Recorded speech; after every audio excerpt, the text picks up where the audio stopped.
Hello, and welcome to the Chest Journal's Editor Highlights podcast. Each month, Chest Editor-in-Chief Dr. Peter Mazzone highlights key articles from the current issue of the journal to help clinicians stay informed about new research in the fields of pulmonary, critical care, and sleep medicine.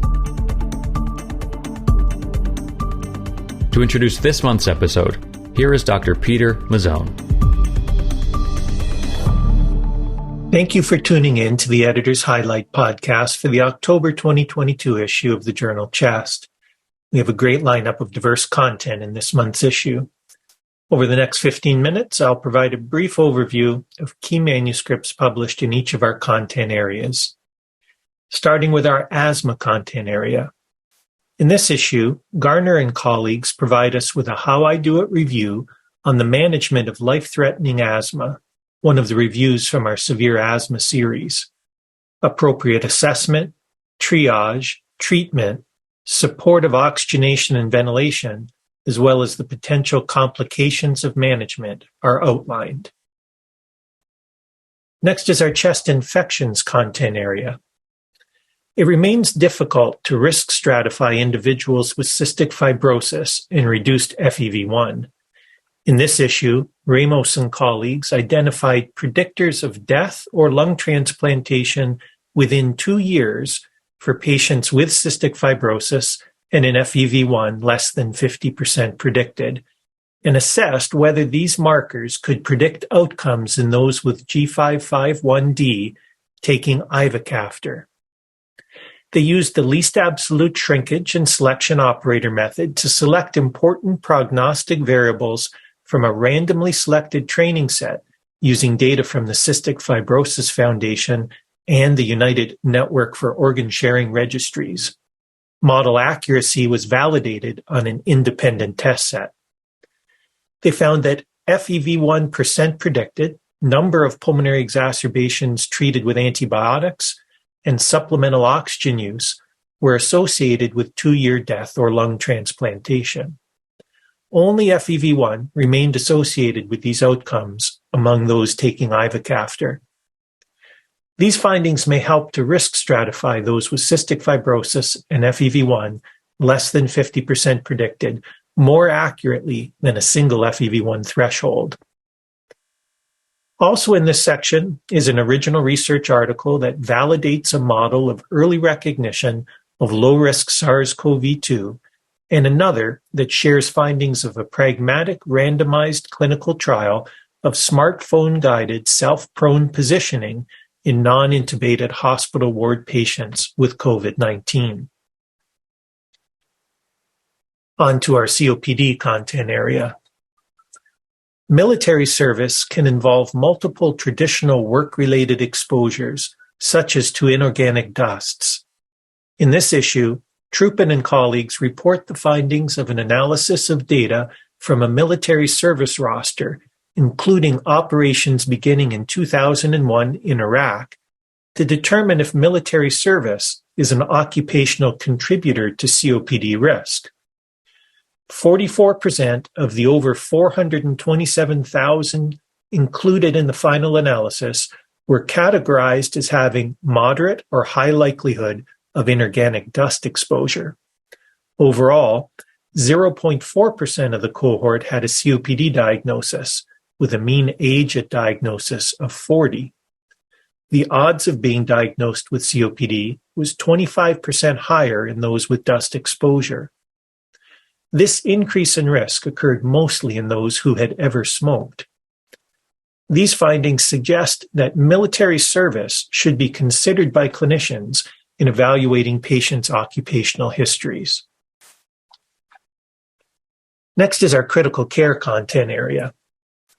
It is unclear whether norepinephrine and phenylephrine use are associated with different heart rates among patients with sepsis and atrial fibrillation.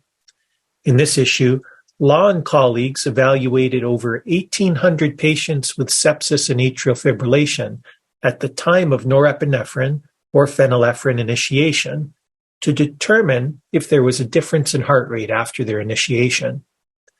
They found that phenylephrine was associated with a lower heart rate at 1 in 6 hours, with a higher heart rate before vasopressor administration being associated with larger heart rate reduction in those who received phenylephrine. These results suggest phenylephrine leads to modest reductions in heart rate in those with sepsis and atrial fibrillation, with a tie to potential clinical outcomes requiring further study. Also in this section is an original research article describing a reduction in the effort of breathing with the use of high-flow nasal cannula, and a special feature article discussing oxygen-free days as an outcome measure in clinical trials of therapies for COVID-19 and other causes of hypoxemia. On to our diffuse lung disease content area. Distinguishing UIP, IPF from other ILD subtypes helps guide evaluation and treatment. In this issue, Brad and colleagues retrospectively identified a cohort of over 1,200 patients with pathologically proven ILD and chest CT imaging to train and validate a custom deep learning model applied to CT imaging to determine if non-invasive diagnosis of UIP could be improved. The performance of the deep learning model was superior to visual analysis in predicting the histopathologic diagnosis, with an AUC of 0.87 versus 0.80. The deep learning model reproducibility was also greater than radiologist inter- and intra-rater reproducibility. These results suggest that a deep learning model may be superior to visual assessment in predicting UIP, IPF histopathology from CT imaging. Completing this section is a research letter describing the association between the MUC5B promoter polymorphism and survival in Indian patients with idiopathic pulmonary fibrosis. Our education and clinical practice content area is next. A learning effect may influence the measurement of maximal respiratory pressures. In this issue, Cruikshank and colleagues report the findings of a systematic review and meta-analysis to determine the magnitude of improvement in maximal respiratory pressure in response to muscle warm-up protocols and repeated measures in healthy and clinical populations. 32 articles were included in the meta-analysis. The overall effect of inspiratory muscle warm-up protocols was higher, with an effect size of 0.40, than repeated maneuvers in a single testing session, effect size 0.20, and repeated testing sessions, effect size of 0.14. These findings suggest that warm-up protocols are more effective at obtaining the maximum performance of inspiratory muscles in one testing session. Completing this section is an original research article that describes structural and functional correlates of higher cortical brain regions in chronic refractory cough. Next is our pulmonary vascular content area. It is unclear if increases in right ventricular afterload in older adults play a role in atrial fibrillation genesis, independent of the left atrium and ventricle. In this issue, Perrick and colleagues report the results of a prospective observational study of over 2,200 adults, all over 75 years of age, who did not have known cardiovascular disease, designed to determine if higher right ventricular afterload is associated with greater atrial fibrillation risk. During a mean of 6.3 years of follow-up, 215 participants developed atrial fibrillation. The atrial fibrillation risk was higher in the third tertile of PA systolic pressure and pulmonary vascular resistance, independent of left ventricular parameters and potential confounders. These results support an association between RV afterload and atrial fibrillation risk, providing a rationale for further study of the underlying mechanisms and their clinical impact. Completing this section is a research letter that describes the endovascular treatment of central pulmonary arterial pseudoaneurysms in the context of silicosis combined with tuberculosis. Our sleep medicine content area is next. The efficacy of intranasal corticosteroid use for the treatment of obstructive sleep apnea in children has not been rigorously tested. In this issue, Tapia and colleagues report the findings from a randomized, double-blind, placebo-controlled trial of intranasal corticosteroids in children aged 5 to 12 years with obstructive sleep apnea syndrome. The 134 participants had a median age of 7.9 years and an apnea-hypopnea index of 5.8. 3 months of treatment did not result in a change in the apnea-hypopnea index, obstructive sleep apnea symptoms, or neurobehavioral results at both 3 and 12 months. Those who were treated for 12 months had a small decline in the apnea-hypopnea index.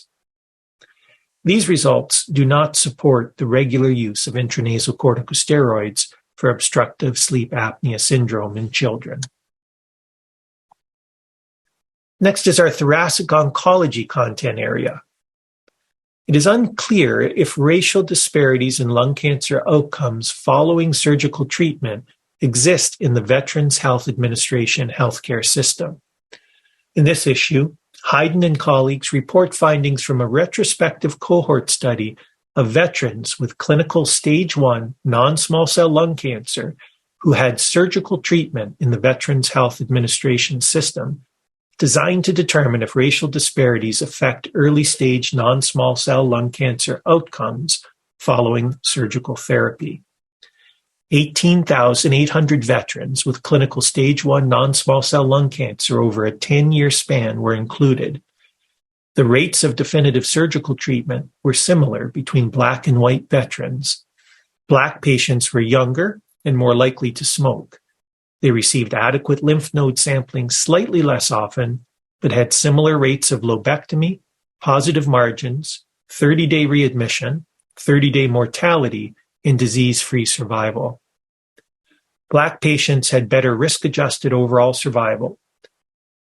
These results suggest that Black patients receive comparable care with comparable outcomes after surgical treatment of stage 1 non-small cell lung cancer in the Veterans Health Administration healthcare system. Also in this section is a research letter describing the association of ALU retroelement copy number and lung cancer risk in the PLCO trial. Completing this section is a chest review of the information content, format, and presentation methods of decision support tools for low-dose computed tomography lung cancer screening.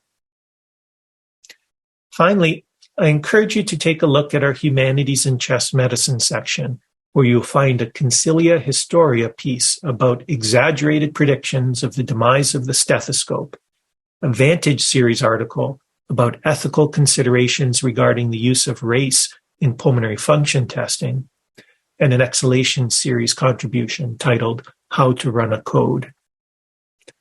Our case series publications for the month provide novel and educational cases to help improve your clinical skills. I hope you enjoy reading all of the high-quality content available in this month's issue of Chest. As always, I'm grateful to the authors of this work, the reviewers who volunteered their time to improve the quality of these manuscripts, and to our editorial board for guiding everything that we do. Until next month, I hope you enjoy the October issue. Thanks for listening to the Chest Journal's Editor Highlights podcast. You can find the articles mentioned in this podcast and more on chestjournal.org. And if you're looking for more context and commentary on articles in the current issue, please check out the original Chest Journal podcast, which features in-depth discussions with the authors themselves. We'll be back again with more Editor's Highlights next month.